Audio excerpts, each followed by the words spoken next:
Que duermas bien, cariño, dijo mi nuera, cerrando mi puerta con llave desde afuera. Por la ventana los vi echar gasolina alrededor de la casa. Mi hijo encendió el fósforo, sonriendo. Su plan, robar mis 3.000 millones. Pero cuando regresaron de su cena coartada, yo estaba sentada en la sala con el jefe de bomberos. ¿Desde dónde nos estás viendo hoy? Déjanos tu ubicación en los comentarios y dale like y suscríbete al canal. Me llamo Esperanza Morales, tengo 58 años y hasta hace 3 horas pensaba que mi familia me amaba. Qué ingenua fui durante tanto tiempo. Pero les voy a contar desde el principio cómo llegué a estar encerrada en mi propia recámara mientras mi querido hijo Diego y mi adorable nuera Carmen planeaban convertirme en cenizas. Todo comenzó 6 meses atrás, cuando mi esposo Aurelio murió del corazón. Dios lo tenga en su gloria, pero ese hombre me dejó más dinero del que jamás imaginé tener. Resultó que sus inversiones en bienes raíces habían crecido como la mala hierba, 3.000 millones de pesos, para ser exacta, una cifra que ni siquiera sabía cómo pronunciar correctamente. Diego, mi único hijo, se había mudado a la casa familiar junto con Carmen después de que perdieran su trabajo durante la pandemia. «Es temporal, mamá», me había dicho con esa sonrisa que heredó de su padre. «Solo hasta que nos pongamos de pie otra vez». Eso fue hace 2 años. Al parecer, ponerse de pie incluía planear mi funeral. Carmen siempre había sido especial, una mujer que consideraba que el mundo le debía todo y que jamás había trabajado un día en su vida. Pero yo, siendo la suegra comprensiva que era, la toleraba. Después de todo, hacía feliz a mi hijo, o eso creía yo. Los primeros meses después del funeral fueron normales. Bueno, tan normales como pueden ser cuando tienes más dinero del que puedes gastar en 3 vidas. Diego y Carmen me consolaban, me acompañaban a misa, me preparaban el desayuno los domingos. Una familia perfecta, pensaba yo. ¡Ja! La primera señal de alarma llegó cuando encontré a Carmen revisando los documentos del banco en el estudio de Aurelio. «Solo estoy ordenando, suegra», me dijo con esa sonrisa falsa que ya empezaba a reconocer. «Es importante mantener todo organizado». Qué considerada era, pensé. Qué estúpida fui. Después comenzaron las conversaciones susurradas que se detenían en cuanto yo entraba a la habitación. Las miradas que intercambiaban cuando creían que no los veía. Los comentarios sobre lo difícil que era para mí manejar tanto dinero a mi edad, como si tener 58 años me convirtiera automáticamente en una inválida mental.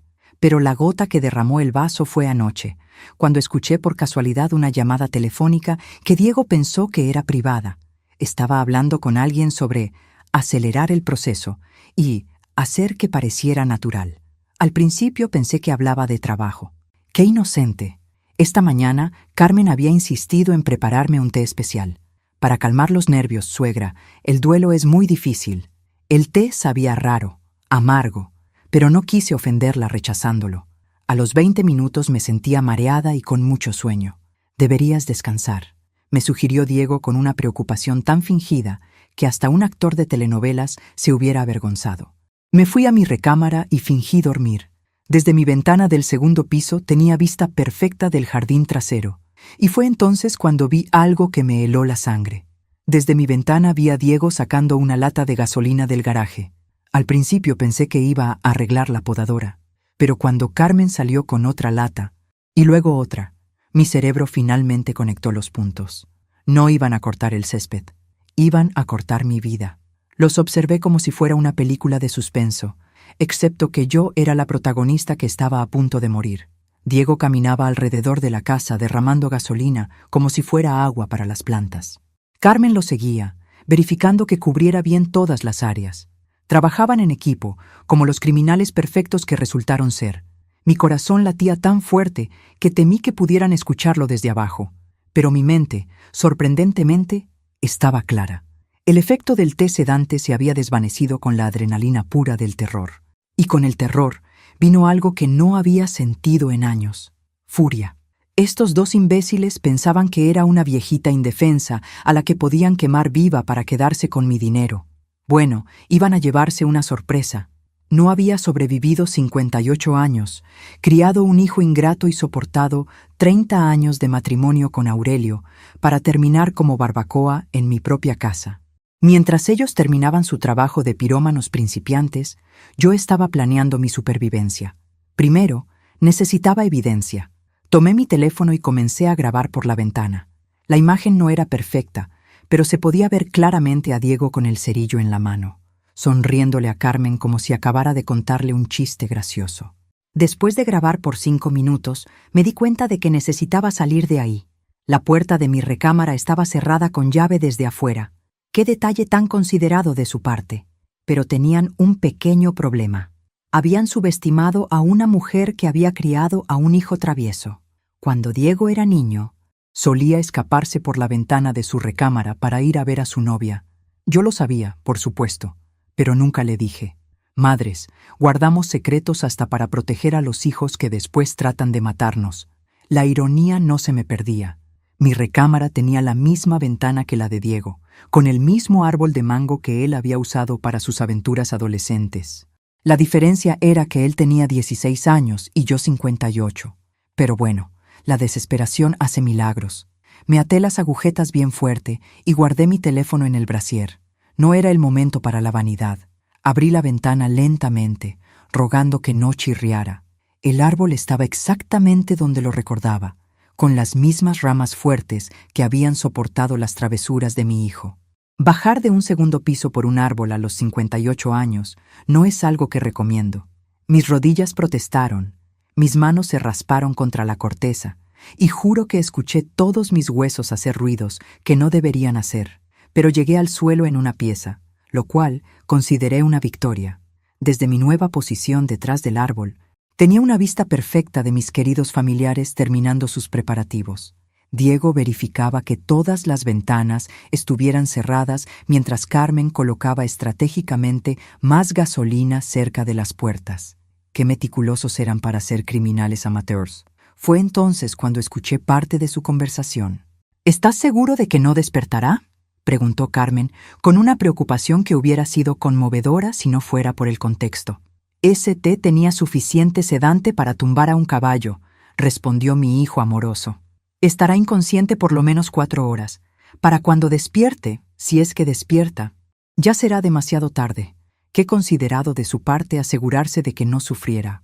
Escucharlos hablar de matarme, como si discutieran el menú de la cena, me dio una claridad mental que no había experimentado desde la muerte de Aurelio. Ya no era la viuda doliente y confundida. Era una mujer con una misión: sobrevivir y hacer que estos dos pagaran por subestimar mi inteligencia. Desde mi escondite detrás del árbol, los vi hacer los últimos preparativos. Diego revisó su reloj. Carmen, vámonos ya. Necesitamos estar en el restaurante a las 8 para establecer nuestra coartada perfecta. ¿Y si alguien ve el fuego muy pronto?, preguntó Carmen, mordiéndose las uñas. Hasta para ser asesina era nerviosa. He calculado todo, respondió Diego con una arrogancia que me dio náuseas. Los vecinos están de vacaciones y el fuego tardará por lo menos 20 minutos en llamar la atención.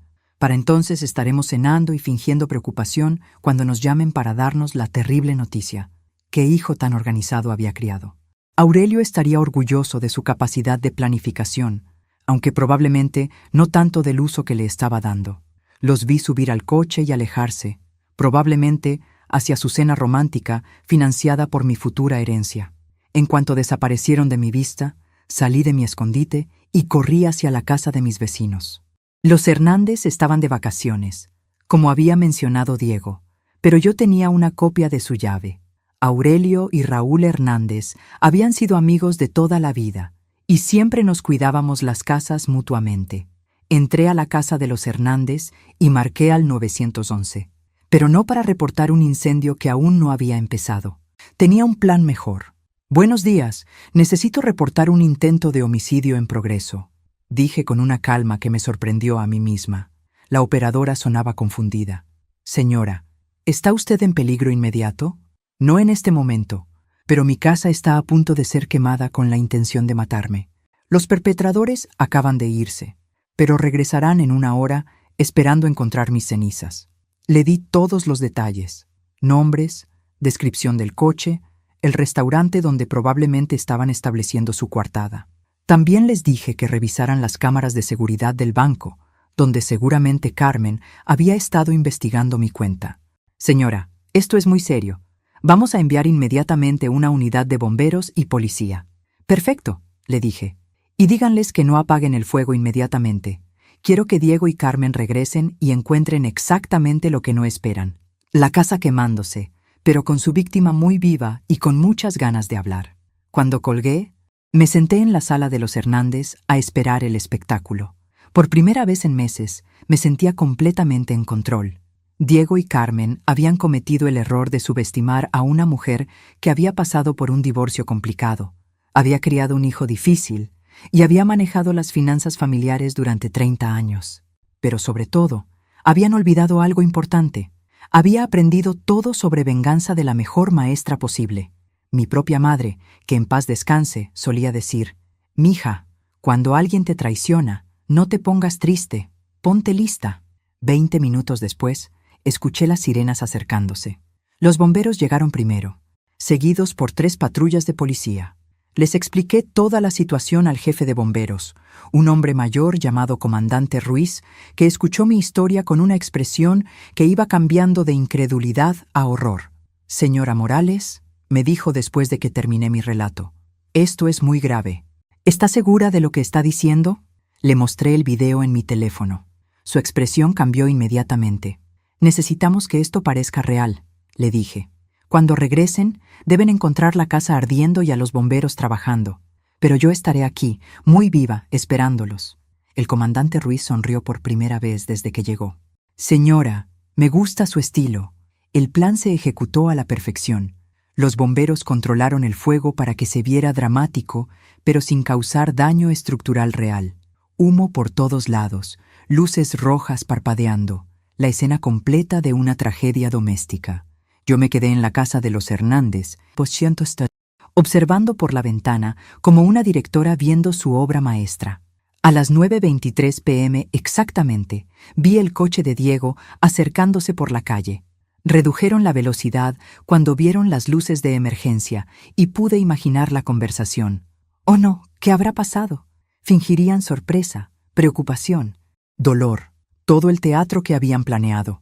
Diego y Carmen bajaron del coche corriendo hacia la casa, y sus actuaciones habrían ganado un Oscar si yo no supiera la verdad. Carmen hasta se puso a llorar. Diego gritaba: «¡Mi madre! ¿Dónde está mi madre?».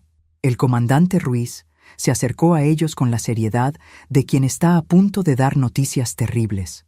Yo no podía escuchar la conversación desde mi posición, pero vi a Carmen cubrirse la cara con las manos y a Diego consolándola. ¡Qué pareja tan devota! Fue entonces cuando decidí hacer mi entrada triunfal. Caminé lentamente desde la casa de los Hernández hacia la escena, como si fuera una aparición. El primero en verme fue un bombero joven que abrió los ojos como platos y le tocó el hombro al comandante Ruiz. El comandante se volteó hacia mí y gritó lo suficientemente fuerte para que Diego y Carmen escucharan. «Señora Morales, gracias a Dios que está bien. Nos dijo exactamente dónde encontrarla». Diego y Carmen se voltearon hacia mí como si hubieran visto un fantasma, lo cual, técnicamente, era exacto. Se suponía que yo debería estar muerta en este momento. La expresión en sus caras fue todo lo que necesitaba para confirmar mis sospechas. No era alivio, no era felicidad, era terror puro. El tipo de terror que solo viene cuando tu plan perfecto se va al carajo. «Hola, cariños», les dije con la sonrisa más dulce que pude generar. «Veo que llegaron justo a tiempo para ver el espectáculo». Diego fue el primero en recuperar la compostura. «Mamá, Dios mío, ¿estás bien? ¿Cómo saliste de la casa? Pensamos que...». Se detuvo abruptamente, probablemente dándose cuenta de que estaba a punto de admitir que pensaba que yo estaba muerta. «¿Pensaron qué, hijo?», pregunté, inclinando la cabeza con curiosidad fingida. Carmen intervino rápidamente. «Pensamos que podrías estar atrapada adentro. Cuando vimos el fuego, nos desesperamos». «Qué considerados», respondí, especialmente después de encerrarme en mi recámara y drogarme con el té. El silencio que siguió fue tan denso que se podría haber cortado con cuchillo. Diego y Carmen intercambiaron una mirada que no pasó desapercibida para los oficiales presentes. El comandante Ruiz se acercó a nosotros. Señora Morales, ¿podría repetir lo que me contó hace una hora? Por supuesto, dije, manteniendo mi voz tranquila y clara. Esta mañana mi nuera Carmen me preparó un té con sedantes. Cuando comencé a sentirme adormecida, fingí dormir y me fui a mi recámara. Diego cerró mi puerta con llave desde afuera. Desde mi ventana, los vi rociar gasolina alrededor de la casa y planear quemarla conmigo adentro. Diego comenzó a negar con la cabeza violentamente. Mamá, eso es imposible. Nosotros estuvimos cenando desde las 8. Tenemos testigos, recibos. Por supuesto que los tienen, interrumpí. Era parte de su coartada perfecta, pero se olvidaron de algo importante. Saqué mi teléfono y les mostré el video. En la pantalla se veía claramente a Diego con la lata de gasolina y Carmen ayudándolo. Sus caras cuando vieron las imágenes fueron un poema. Carmen se puso pálida. Diego abrió y cerró la boca como un pez fuera del agua. Además, continué, supongo que si revisan mi té encontrarán residuos de sedantes. Y probablemente hay más evidencia en la casa que no tuvieron tiempo de limpiar. Fue entonces cuando Carmen cometió su error final. Carmen, en su desesperación, decidió intentar una última carta. Se lanzó hacia mí con lágrimas dramáticas y me abrazó. Suegra querida, qué alivio que estés bien, pero creo que estás confundida por el shock del incendio. Nosotros jamás haríamos algo así. Era una buena actuación, tengo que admitirlo. Pero mientras me abrazaba, susurró en mi oído. Si dices una palabra más, te mataremos de verdad la próxima vez. La amenaza fue un error garrafal. No porque me asustara, sino porque llevaba el micrófono del comandante Ruiz encendido. Él me lo había dado discretamente cuando le conté mi plan, exactamente para capturar este tipo de confesiones. El comandante sonrió y presionó un botón en su radio. ¿Escucharon eso, oficiales? La voz del detective Morales, sin parentesco conmigo, aunque el apellido era una coincidencia divertida, se escuchó claramente desde la patrulla. Lo escuchamos todo. Comandante, tenemos la amenaza grabada. Carmen se separó de mí como si la hubiera electrocutado. Yo no dije nada. Está mintiendo. Querida, le dije con esa voz dulce que había perfeccionado después de años de tratar con gente molesta. No estoy mintiendo. Todo está grabado, incluyendo tu pequeña confesión de hace un momento. Diego finalmente perdió la compostura completamente. Esto es una trampa. Mi madre está senil. No pueden creer nada de lo que dice. Interesante teoría, dijo el detective Morales acercándose a nosotros. Pero tenemos evidencia física, video, audio y testimonios de múltiples oficiales. Tu madre parece bastante lúcida para alguien que supuestamente está senil. Los siguientes 20 minutos fueron como una telenovela, pero mejor porque yo sabía que terminaría bien. Diego y Carmen fueron arrestados por intento de homicidio, conspiración para cometer fraude y amenazas. Los oficiales encontraron la gasolina, los residuos del sedante en mi taza de té y hasta un documento que Carmen había preparado falsificando mi firma para transferir mis cuentas bancarias. Mientras los subían a las patrullas, Diego me gritó, «¡Te vas a arrepentir de esto! ¡Sin familia no eres nada!». Me acerqué a la ventana de la patrulla y le respondí, «Hijo, acabo de descubrir que sin familia tóxica soy todo». Carmen seguía llorando y gritando que era inocente. Hasta el final mantuvo la actuación. Tengo que respetar su dedicación al papel, aunque fuera el papel de una asesina fracasada. Cuando las patrullas se alejaron, me quedé parada en mi jardín quemado, rodeada de bomberos recogiendo sus equipos. El comandante Ruiz se acercó a mí. «Señora Morales, ¿tiene algún lugar donde quedarse esta noche? Su casa necesita algunas reparaciones antes de ser habitable nuevamente». Lo miré y sonreí. «Comandante, por primera vez en años tengo exactamente a dónde quiero estar». «¿Y dónde es eso?» «En cualquier lugar donde no haya gente tratando de matarme por dinero». Él se rió. «Eso suena como un buen plan». Esa noche me quedé en un hotel, el más caro de la ciudad. Pedí servicio a la habitación, me di un baño de burbujas y por primera vez desde la muerte de Aurelio dormí profundamente sin preocuparme por nada. Pero mi historia apenas estaba comenzando. Desperté al día siguiente sintiéndome como si hubiera renacido. No solo había sobrevivido a un intento de asesinato, sino que había derrotado a mis atacantes usando mi cerebro en lugar de la violencia. Eso me daba una satisfacción que no había experimentado jamás. Mi primera llamada fue a mi abogado, licenciado Ramírez, quien casi se desmaya cuando le conté lo sucedido. Esperanza, esto es increíble. ¿Estás segura de que quieres proceder con cargos criminales completos? Licenciado, le dije mientras me servía café del servicio a la habitación. Intentaron quemarme viva. No estoy de humor para ser magnánima. Entiendo perfectamente. También deberíamos discutir tu testamento. Ese comentario me hizo pausar. ¿Mi testamento? Después de esto, supongo que querrás hacer algunos cambios significativos. Era cierto. Mi testamento actual dejaba todo a Diego, con Carmen como beneficiaria secundaria. Básicamente, les había estado entregando mi fortuna a mis propios asesinos. Qué irónico. Programe una cita para mañana, le dije. Tengo algunas ideas muy específicas sobre cómo redistribuir mi riqueza. Mi segunda llamada fue a mi hermana Rosa en Guadalajara. Habíamos perdido contacto después de que Diego me convenció de que ella solo quería mi dinero. Ahora me daba cuenta de que el que quería mi dinero era él. ¿Esperanza? Rosa sonaba sorprendida. ¿Eres realmente tú? Sí, hermana, y tengo mucho que contarte.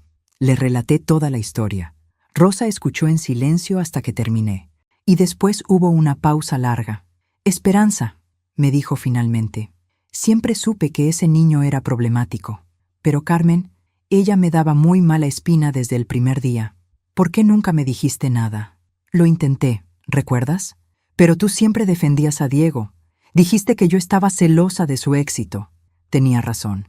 Rosa había tratado de advertirme varias veces, pero yo había interpretado sus preocupaciones como envidia familiar. Qué ciega había estado. Rosa, ¿te gustaría venir a visitarme? Tengo una casa muy grande y muy vacía. Me encantaría, hermana, pero solo si prometes que no hay más familiares tratando de matarte por ahí. Me reí. Por ahora, creo que estoy a salvo. Esa tarde, los reporteros comenzaron a llamar. Al parecer, la historia de la mujer que fingió su propia muerte para atrapar a su familia asesina era noticia nacional. El comandante Ruiz había dado una conferencia de prensa y todos querían entrevistarme. Decidí hablar con una sola reportera, Elena Vargas de Canal 7, porque me gustó su enfoque cuando la vi entrevistando a otras víctimas de crímenes familiares. No sensacionalista, sino empática y profesional. Señora Morales, me preguntó Elena durante la entrevista, ¿cómo se siente al descubrir que su propio hijo planeaba matarla? Elena, le respondí, mirando directamente a la cámara, me siento liberada. Durante años pensé que algo estaba mal conmigo porque no podía complacer a mi familia. Ahora me doy cuenta de que lo que estaba mal era mi familia. ¿Tiene algún mensaje para otras personas mayores que podrían estar en situaciones similares? Sí. Confíen en sus instintos. Si algo se siente mal, probablemente está mal. Y nunca, jamás, asuman que alguien los ama solo porque comparten ADN.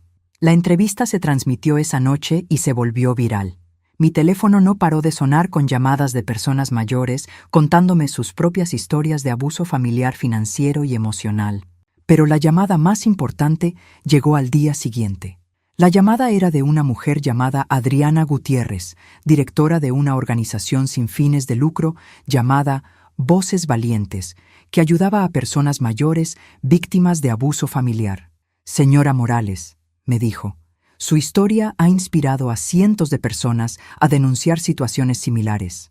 Nos preguntábamos si le interesaría ayudarnos a ayudar a otros. La propuesta era intrigante.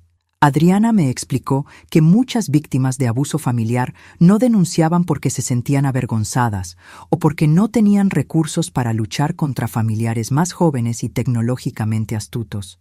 Lo que necesitamos, continuó Adriana, es alguien que haya pasado por esto y salido victoriosa. Alguien que pueda darles esperanza y estrategias prácticas. Me reuní con Adriana esa tarde en las oficinas de Voces Valientes. Era una mujer de unos 45 años, con una energía contagiosa y una pasión genuina por ayudar a otros. Me mostró casos tras caso de personas mayores que habían sido estafadas, abusadas o abandonadas por sus propias familias. El problema, me explicó, es que el sistema legal asume que las familias actúan de buena fe. Cuando una persona mayor acusa a su hijo de abuso, muchas veces la reacción es pensar que está confundida o resentida. Eso me sonaba familiar. Si yo no hubiera tenido evidencia, video y audio, probablemente Diego y Carmen habrían convencido a todos de que yo estaba delirando. ¿Qué necesitan específicamente?, le pregunté. Recursos financieros para casos legales complicados, educación para ayudar a las personas mayores a protegerse y, sobre todo, ejemplos de éxito para mostrarles que sí se puede ganar. Me gustó Adriana inmediatamente. No me estaba pidiendo dinero para ella misma, sino para usar mis recursos para ayudar a otros en situaciones similares. Era exactamente el tipo de propósito que había estado buscando sin saberlo. Cuenta conmigo, le dije, pero tengo una condición. ¿Cuál? Quiero estar involucrada activamente, no solo escribir cheques. Quiero conocer a las personas, escuchar sus historias, ayudar a desarrollar estrategias. Adriana sonrió. Esperaba que dijera eso. Salí de esa reunión con una sensación de propósito que no había sentido en años. Por primera vez desde la muerte de Aurelio, tenía una razón para levantarme cada mañana que no tenía nada que ver con lamentar mi soledad o preocuparme por complacer a familia ingrata. Esa noche, Rosa llegó de Guadalajara. Verla después de 3 años fue como recordar quién era yo antes de que la manipulación de Diego me hiciera dudar de todo el mundo. «Te ves diferente», me dijo después de abrazarme en el aeropuerto. ¿Diferente cómo? Más fuerte, más... Tú. Tenía razón. La experiencia de casi morir me había devuelto a mí misma. O tal vez me había mostrado quién podía ser cuando no estaba constantemente tratando de ganar el amor de personas que no me lo merecían. Le conté a Rosa sobre mi reunión con Adriana y mis planes de trabajar con Voces Valientes. «Me parece perfecto», me dijo. «Siempre fuiste buena ayudando a otros. Es hora de que uses esa habilidad para algo que realmente importe». Pero al día siguiente recibí noticias que cambiarían todo nuevamente. La llamada llegó a las 7:30 am. Era el detective Morales con noticias sobre el caso. «Señora Morales, necesito informarle que Diego y Carmen fueron liberados bajo fianza ayer por la noche». Sentí como si me hubieran echado agua helada. ¿Liberados? ¿Cómo es posible? Su hijo contrató a un abogado muy caro, licenciado Sebastián Vega.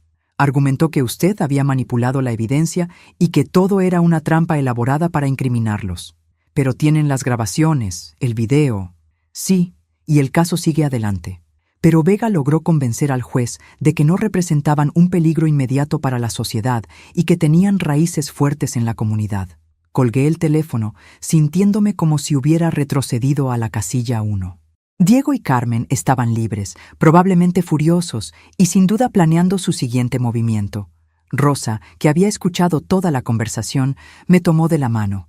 «Esperanza, tal vez deberías considerar irte de la ciudad por un tiempo». Esa sugerencia me molestó más de lo que esperaba. ¿Huir? ¿Después de todo lo que he pasado para llegar hasta aquí? No huir, corrigió Rosa. Protegerte estratégicamente. Pero yo había tomado una decisión. No iba a esconderme de 2 criminales fracasados solo porque habían contratado un abogado caro. Si querían guerra, la tendrían. Pero esta vez yo estaría preparada. Mi primera llamada fue al licenciado Ramírez. «Necesito el mejor abogado penalista del país», le dije. «¿Para qué?» «Para destruir completamente a Diego y Carmen en los tribunales». Mi segunda llamada fue a una empresa de seguridad privada. En 2 horas, mi casa tenía cámaras en cada esquina, sensores de movimiento y un sistema de alarma que se conectaba directamente a la estación de policía. Mi tercera llamada fue la más importante. Marqué al celular de Diego. «Hola, hijo», le dije cuando contestó. «Escuché que saliste de la cárcel». «Mamá». Su voz sonaba tensa. «Necesitamos hablar». «Estoy de acuerdo». «¿Por qué no vienes a casa esta noche? Podemos discutir todo como una familia civilizada». Hubo una pausa. «¿Estás segura?» «Completamente segura. Digamos a las 8 p.m. y trae a Carmen. Después de todo, ella también es familia». Después de colgar, Rosa me miró con preocupación. «Esperanza, ¿qué estás planeando?» «Hermana», le dije con una sonrisa que probablemente la asustó más que si hubiera llorado. «Voy a darles exactamente lo que se merecen». Pasé el resto del día preparándome. No solo para la confrontación, sino para documentar todo lo que pudiera ser útil en el juicio. Cada cámara estaba estratégicamente posicionada, cada micrófono calibrado perfectamente. También hice algunas llamadas adicionales, al detective Morales, al comandante Ruiz e incluso a Elena Vargas de Canal 7. Todos estarían en posición esa noche, listos para responder si algo salía mal. A las 7:45 p.m. vi el coche de Diego estacionarse frente a mi casa. Él y Carmen se bajaron lentamente, mirando las nuevas cámaras de seguridad con expresiones que claramente decían que sabían que habían perdido el elemento sorpresa. Abrí la puerta antes de que tocaran el timbre. «Bienvenidos a casa», les dije. «Espero que estén listos para una conversación muy honesta». Lo que no sabían era que ya había ganado, y ellos estaban a punto de entregarme la evidencia final que necesitaba. Diego y Carmen entraron a mi casa como si fuera territorio enemigo, lo cual técnicamente era correcto. Sus ojos se movían nerviosamente, catalogando las nuevas cámaras de seguridad y probablemente buscando nuevas formas de atacarme. «Siéntense», les dije señalando la sala. «¿Quieren algo de beber? ¿Puedo preparar té?» Carmen se estremeció visiblemente al mencionar el té. Diego la tranquilizó con una mirada y después me enfrentó con una expresión que intentaba ser conciliadora, pero que no engañaba a nadie. «Mamá, vine a disculparme», comenzó. «Creo que hubo un malentendido terrible». «¿Un malentendido?», repetí, inclinando la cabeza. «¿Esa es tu versión de intentar quemarme viva?» «Nunca quisimos lastimarte», intervino Carmen con lágrimas que parecían sorprendentemente genuinas. «Solo estábamos desesperados». «¿Desesperados?», eché eso a andar en mi mente. «¿Desesperados por qué?». Diego y Carmen intercambiaron una mirada. Era evidente que habían preparado esta conversación, probablemente ensayado cada palabra. «Mamá», dijo Diego, «tenemos deudas, muchas deudas». «¿Qué tipo de deudas?». Carmen comenzó a llorar más fuerte. «Diego tiene un problema». «¿Qué tipo de problema, hijo?». Por primera vez desde que llegaron, Diego bajó la mirada. «Aposté dinero que no tenía, mucho dinero». Ahí estaba. La verdad finalmente salía a la superficie. «¿Cuánto dinero?». «2 millones de pesos», susurró Carmen.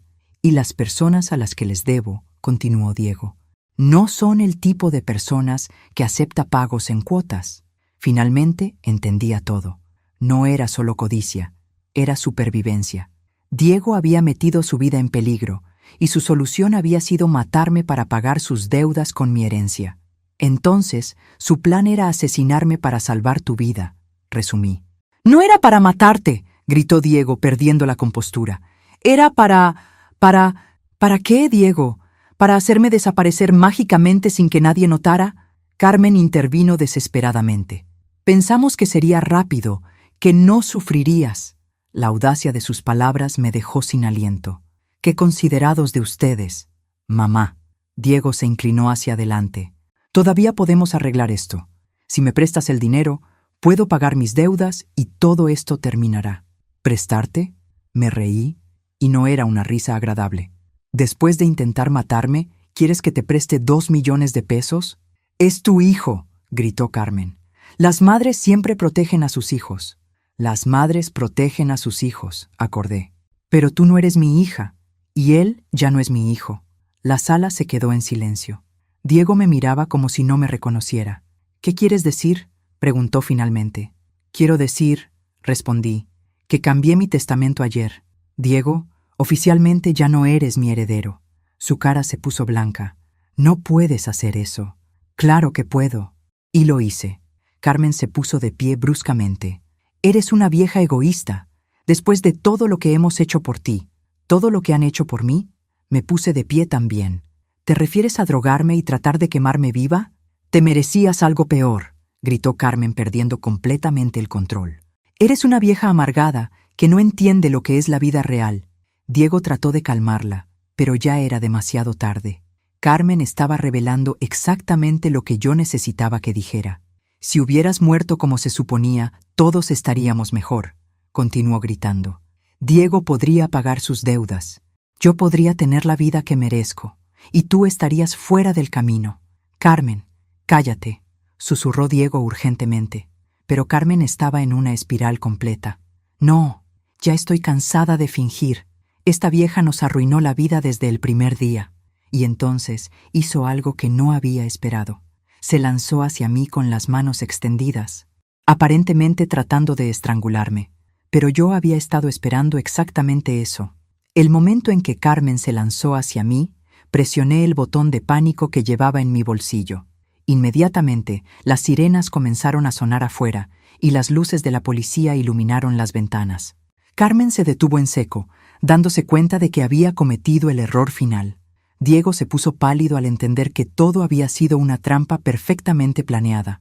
«Sorpresa», les dije calmadamente. «Todo está grabado, otra vez». La puerta principal se abrió y entraron el detective Morales, 2 oficiales uniformados, y para mi satisfacción personal, Elena Vargas, con su camarógrafo. «Creo que tienen suficiente material para el caso», le dije al detective Morales, señalando las cámaras discretamente instaladas. Diego finalmente entendió completamente lo que había pasado. «Nos tendiste una trampa. Los invité a mi casa para una conversación honesta», corregí. «Ustedes eligieron confesar, intentar asesinarme y después intentar estrangularme. Yo solo documenté todo. Carmen trató una última vez de manipular la situación. Ella nos provocó, nos hizo decir esas cosas». El detective Morales sonrió. «Señora, provocar o no provocar, intento de agresión física es intento de agresión física. Y confesar un crimen es confesar un crimen». Mientras los arrestaban por segunda vez, Diego me miró con una mezcla de odio y desesperación. «Mamá, vas a matarme. Si no puedo pagar mis deudas, me van a matar».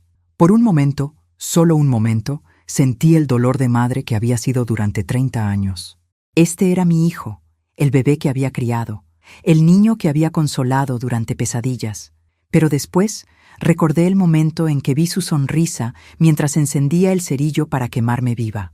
«Diego», le dije suavemente, «tuviste la oportunidad de pedirme ayuda. En lugar de eso, elegiste intentar matarme. Ahora vas a enfrentar las consecuencias de esa decisión». «¡Por favor!», gritó mientras lo subían a la patrulla. «¡Soy tu único hijo!». «No», respondí. «Mi único hijo murió el día que decidió que mi vida valía menos que su dinero». Después de que se llevaron a Diego y Carmen, me quedé en mi sala con Rosa, Elena Vargas y el detective Morales. «Señora Morales», me dijo Elena, «¿podría darme una entrevista final? Creo que su historia podría ayudar a muchas personas». Acepté, pero con una condición. Quería que la entrevista se transmitiera en vivo, sin edición, para que no hubiera dudas sobre mis palabras. Durante la entrevista, Elena me preguntó si me arrepentía de mis acciones. «Elena», le dije mirando directamente a la cámara, «durante 58 años viví tratando de hacer felices a otras personas. Sacrifiqué mis sueños, mi independencia, mi felicidad, todo para ser la esposa perfecta, la madre perfecta, la suegra perfecta, y casi me mata. ¿Qué les diría a otras personas mayores en situaciones similares? Les diría que su vida tiene valor, que no tienen que aguantar abuso solo porque viene de familia, y que nunca, jamás, es demasiado tarde para defenderse. ¿Y qué planes tiene para el futuro?». Sonreí, sintiendo una paz que no había experimentado en años. «Voy a usar mi dinero para ayudar a otras personas mayores que están pasando por lo que yo pasé. Voy a vivir en mis propios términos, y voy a recordar todos los días que sobreviví, que gané, y que merezco ser feliz». 6 meses después, Diego fue sentenciado a 12 años de prisión por intento de homicidio. Carmen recibió 8 años como cómplice. Su abogado Caro no pudo hacer nada contra las montañas de evidencia que habíamos recopilado. 2 semanas después de la sentencia, recibí una carta de Diego desde la prisión. Era la primera comunicación que había intentado desde su arresto. «Mamá», decía la carta, «espero que algún día puedas perdonarme». Le respondí con una carta muy breve. «Diego, te perdono por ser débil, te perdono por ser codicioso, pero no te perdono por subestimar mi inteligencia. Y más importante, no te perdono por hacer que dudara de mi propio valor. Hoy, un año después, trabajo tiempo completo con Voces Valientes. Hemos ayudado a más de 200 personas mayores a escapar de situaciones de abuso familiar. Mi casa se ha convertido en un refugio temporal para víctimas que necesitan un lugar seguro mientras reconstruyen sus vidas. Rosa vive conmigo ahora, y hemos reconstruido la relación que Diego había tratado de destruir. Tenemos un jardín hermoso, 2 perros rescatados y una vida tranquila llena de propósito. Algunas personas me preguntan si extraño a Diego. La respuesta honesta es que extraño al hijo que creí que tenía, Pero no lamento la pérdida del hombre que realmente era. Cada mañana me despierto en mi casa, que ahora huele a café y flores en lugar de a traición y miedo. Me despierto sabiendo que valgo más que mi cuenta bancaria, que merezco respeto y que soy más fuerte de lo que jamás imaginé. Y cada mañana doy gracias por esa noche terrible cuando mi familia trató de matarme, porque al sobrevivir no solo salvé mi vida, me salvé a mí misma. Al final, resultó que lo único que necesitaba quemar era mi antigua vida, y de esas cenizas construí algo mucho mejor, una vida que realmente valía la pena vivir.